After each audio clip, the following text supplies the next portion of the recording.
Olá, gente linda e abençoada por Deus. Hoje é dia 27 de maio de 2024. Agora são 9 horas e 20 minutos. Estamos aqui próximo às margens do Arroio do Padre e vamos fazer uma pequena reflexão. Nós sempre temos um objetivo em nossas vidas: trabalhar, conquistar, ter uma habitação, ter uma casa, constituir uma família, viver em harmonia. Alguns não, mas a gente busca isso, né? Buscando a paz e conquistas naturais através do trabalho, tanto dos nossos pais como do nosso para os nossos filhos. Conquista dentro da família, da mais simplicidade que seja a conquista, mas que seja honesta. Isso é viver dentro de uma harmonia consciente, um coração tranquilo, buscando sempre o entendimento para que a nossa vida espiritual sempre evolua e sempre tenhamos calma, tranquilidade, percepção, consciência de que não há perfeição, a perfeição está em Deus. E as nossas causas, os nossos problemas, que às vezes pode ser resolvido entre as partes, conversando, dialogando, chegando num entendimento, mas muitas das vezes elas vão aos tribunais. E nesses tribunais tem as pessoas que têm uma formação intelectual, que estudaram para fazer a justiça conforme determina a lei local do país onde as pessoas estão vivendo. Elas têm as leis determinantes e a gente tem que compreender e saber essas leis. E dentro da nossa própria criação, a gente já saber que está chovendo aqui. E dentro da nossa própria vida, saber que todos nós podemos errar e podemos nos consertar. E sempre é um mediador, um conciliador,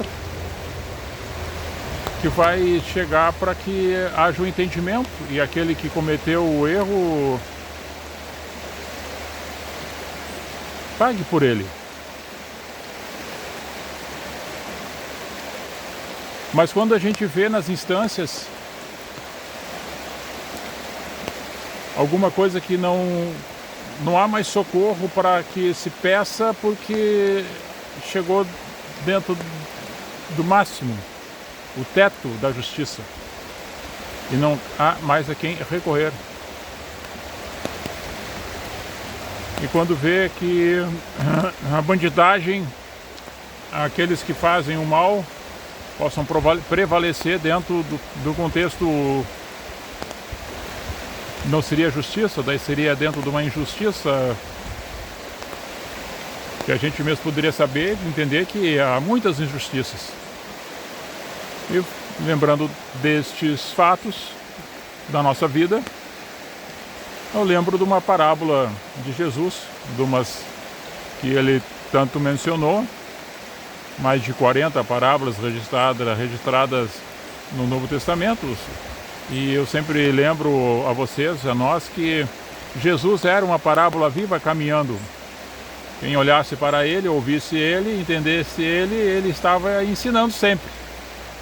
A sua vida era um grande ensinamento. A sua vida era um livro aberto, cheio de amor, ternura, verdade, justiça e luz. E em capítulo 18 do Evangelho de Lucas, a partir do verso 2 até o 8, nós temos uma parábola que fala da viúva e do juiz que é iníquo, ou seja, o juiz que é injusto. Um juiz que não temia os homens e não temia a Deus. E essa viúva foi ter com ele já há mais de outras vezes que havia buscado esse recurso e não era atendida. Ela pedia algo que fosse justificada a ela de um incômodo que estava tendo com alguém que ela tinha como adversário, porque se opunha à sua família, à sua casa, à sua maneira de ser ou de estar convivendo na sua sociedade. Não há detalhes sobre esse fato porque é uma parábola e a gente pode conjecturar no sentido de que ela estava dentro da sua razão, ou que ao menos fosse trazido dentro do pleno para que fossem ouvidas as partes e o juiz determinasse algo perante aquilo que aos seus olhos, ao entendimento dela, que ela tinha a justiça do seu lado, ou seja, ela seria contemplada com benefício das injustiças que o seu adversário até então estava lhe trazendo. E ela buscava na corte, através do juiz, que atendesse a sua petição. E muitas das vezes ela não foi atendida.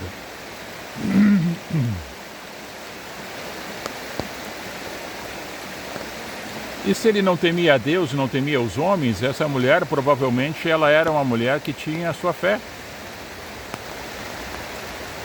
Ela tinha, talvez dentro da sua família, dentro da sua prole, o seu amor vinculado a Deus.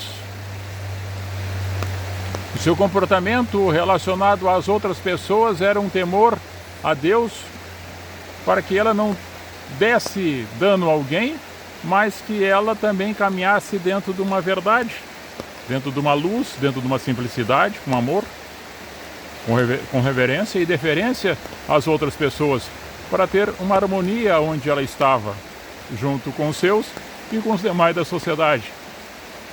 E esse juiz galgou seus postos, chegou nesse cargo, e agora ele estava sentado numa poltrona, não sei, estou falando aqui, talvez num trono, com seus benefícios de juiz, julgador, com todo o beneplácito que era lhe conferido, e ele era para ser justo. No entanto, ele mesmo diz, para que essa mulher não venha mais me perturbar, eu vou resolver a causa dela, para que não me venha importunar mais.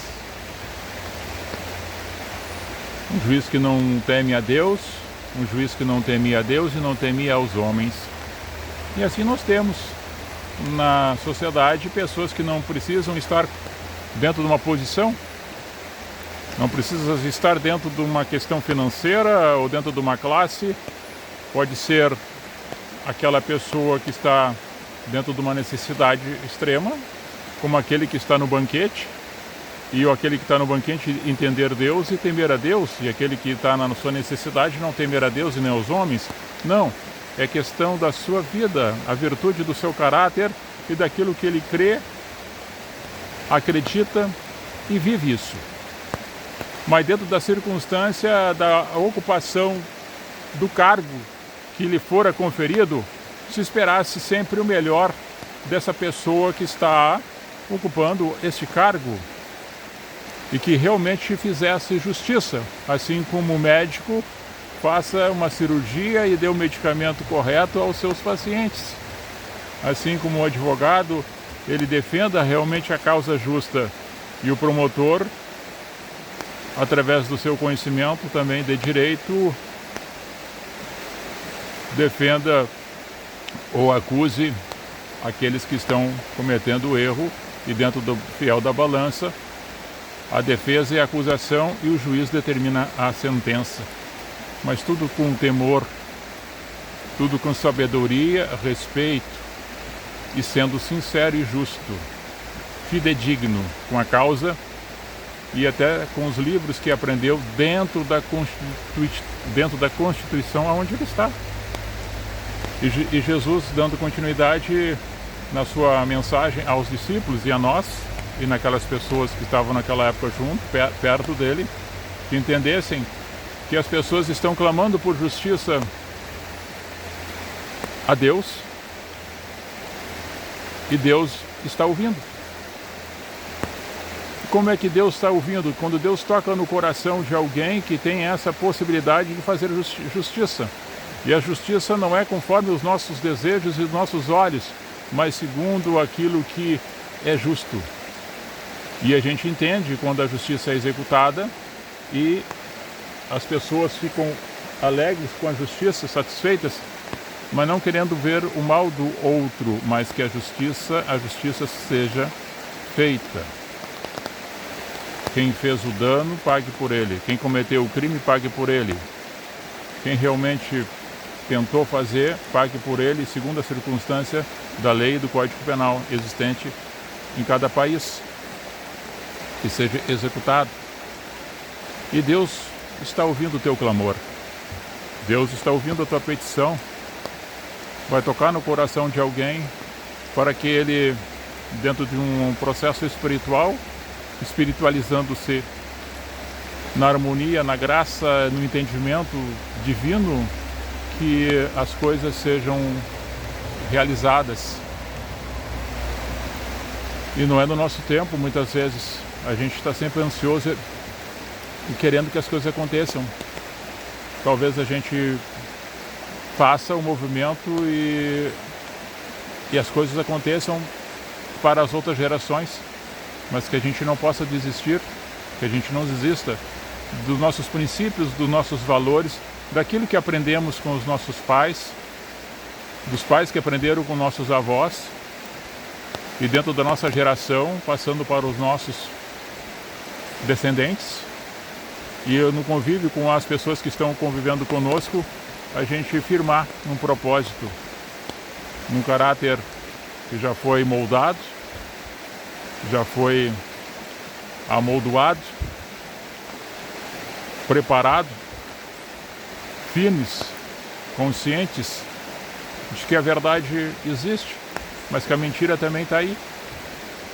Que a maldade as pessoas fazem, mas tem muitas pessoas que fazem um bem também, porque Paulo faz uma referência onde multiplicou o pecado, superabundou a graça de Deus, e essa graça é envolvida nos corações dos homens e das mulheres que dão esse espaço para esse Espírito divino de luz e de verdade e de justiça fazer morada e, através das nossas atitudes, dar bom exemplo aos outros que a gente crê.